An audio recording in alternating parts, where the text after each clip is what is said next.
Alors, mes amis, nous avons un banquet qui nous est préparé par la sagesse. La sagesse a bâti sa maison. Alors, ça nous fait du bien à nous, de ce temps, d'entendre qu'une maison de sagesse est bâtie, parce qu'il y en a tellement qui disparaissent. Et on se sent comme abandonné. Hein? Et là, il nous dit, elle a tué ses bêtes, apprêté son vin, dressé sa table et envoyé ses servants. Alors, je ne commenterai pas trop longtemps les bêtes, ça peut prendre toutes sortes de visages, les bêtes. Et apprêter son vin, la sagesse, le vin qu'elle nous donne, c'est un vin nouveau. C'est un vin, je dirais, qu'on prend à la source de la parole. Et la parole, on sait que ça porte un nom pour nous, les chrétiens, c'est Jésus-Christ. Alors, ça nous oriente déjà sur le vin qui est annoncé dans ce texte de l'Ancien Testament. Et si vous manquez de sagesse, venez à moi. Venez à moi. À l'homme sans intelligence, elle dit, « Venez manger mon pain et boire le vin que j'ai apprêté. Quittez votre folie et vous vivrez. » Bon, ben, c'est vraiment une chance d'entendre ça ce dimanche, parce que on est vraiment dans une société qui a perdu l'intelligence de Dieu, l'intelligence de la relation. Incroyable comment nos liens se vivent dans une fonction. Hein?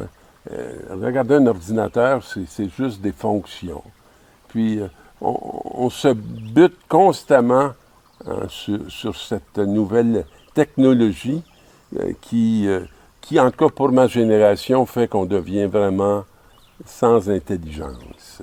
Et où on a peine à trouver un lieu où on est accueilli dans notre personne, avec nos forces, avec nos limites. Alors, je dis souvent ça, on est dans une société de fonction, dans un monde dysfonctionnel. Fait que ça va pas très bien. Et dans la lettre Éphésiens, « Frères, prenez bien garde de votre conduite, ne vivez pas comme des fous, mais comme des sages. » J'aurais bien des choses à dire qui m'arrivent au quotidien, mais ça serait trop long. Tirez parti du temps présent, car nous traversons des jours mauvais. Ben voyez-vous, ça n'a pas commencé avec notre époque. C'était déjà là au temps de Paul. Ne soyez donc pas irréfléchis, mais comprenez bien quelle est la volonté du Seigneur. C'est ça qu'il faut qu'on cherche. Hein? Pas que notre volonté s'accomplisse, mais que la sienne s'accomplisse. Alors, pour qu'on puisse accomplir sa volonté, ben, il faut la discerner. Il faut la comprendre. Ne vous enivrez pas, car le vin porte à la débauche. Laissez-vous plutôt remplir par l'Esprit Saint. Alors, ça, moi, ça me fait du bien, parce que je me dis, je ne suis pas appelé à me vider. Je suis appelé à me remplir. Et cette invitation de Paul, je sais qu'elle est à ma portée. Parce que depuis que je suis tout jeune, on m'a montré où était la source de l'abondance. Et j'ai reçu de cette plénitude. Dites entre vous des psaumes. Alors moi, je suis toujours en admiration devant les psaumes. Je les écoute. Ça m'étonne. Ça me fait du bien que ça résonne dans la réalité que j'ai à vivre au quotidien. Une prière très incarnée, celle des psaumes. Et célébrez le tout de tout votre cœur. À tout moment et pour toutes sortes de choses, rendez grâce à Dieu. Dites merci. Au nom de notre Seigneur Jésus le Christ. Hein? Faites-les en son nom à lui, même pas juste à votre nom personnel. Et là, Jésus dit à la foule, « Moi, je suis le pain vivant qui est descendu du ciel, et si quelqu'un mange de ce pain, il vivra éternellement. Et le pain que je donnerai, c'est ma chair, donnée pour que le monde ait la vie. » Les Juifs discutaient entre eux, comment cet homme-là peut-il nous donner sa chair à manger? Bien, il n'y a pas juste les Juifs qui discutaient, parce qu'on discute encore. Comment ça va se faire? cette fameuse chair qu'il nous donne. Alors, dans la réalité de nos paroisses actuellement, en tout cas où je suis à Laval puis à Montréal, on a beaucoup de nouveaux arrivants. Puis moi, je m'aperçois que depuis longtemps, sa chair à travers laquelle il nourrit, c'est souvent la chair de ces pauvres, des personnes qui sont très démunies.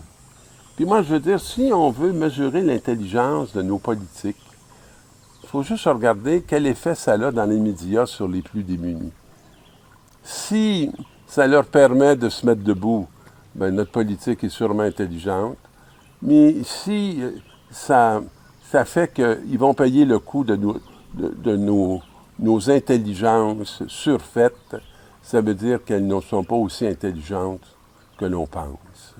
Et si on veut voir un peu les effets de nos décisions dans la réalité, c'est souvent en s'approchant des plus démunis, parce que c'est sur eux que ça a en premier un impact. Et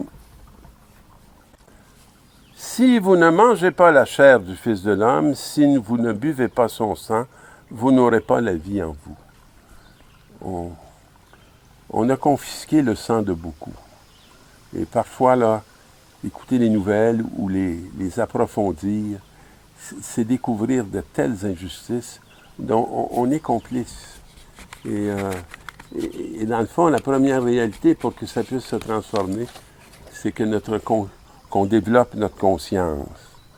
Et la chair d'un pauvre, c'est la chair du Christ. Alors, celui qui mange ma chair et boit mon sang demeure en moi, et moi en lui. De même que le Père qui est vivant m'a envoyé, et que moi je vis par le Père, de même aussi celui qui mangera vivra par moi. Alors mes amis, expérimentez la lourdeur, expérimenter le poids, expérimenter le désespoir, c'est pas nécessairement mauvais. C'est peut-être une cloche, comme une alarme, comme une cloche de paroisse qui nous éveille à la présence de Dieu puis à son appel, pour qu'on puisse entrer dans cette réalité et nous convertir, changer notre direction, pour que notre planète ne devienne pas un endroit où la dysfonction va de plus en plus prendre de place, mais que cette planète puisse jouer le rôle que Dieu lui a donné, de nous nourrir, pas quelques-uns, de nous nourrir tous. Elle mérite notre respect. Et il ne faut pas se penser plus grand qu'elle. Elle n'est pas à notre service pour qu'on la domine, mais elle est à notre service pour qu'on vive. Il n'est pas comme celui que vos pères ont mangé, eux, ils sont morts. Celui qui mange de ce pain vivra éternellement. Alors, Seigneur, apprends-nous à manger ce pain, apprends-nous à te reconnaître et apprends-nous à ne pas te rejeter pour qu'on soit capable de faire advenir ton règne de salut, ton règne de justice et de paix. Bonne semaine.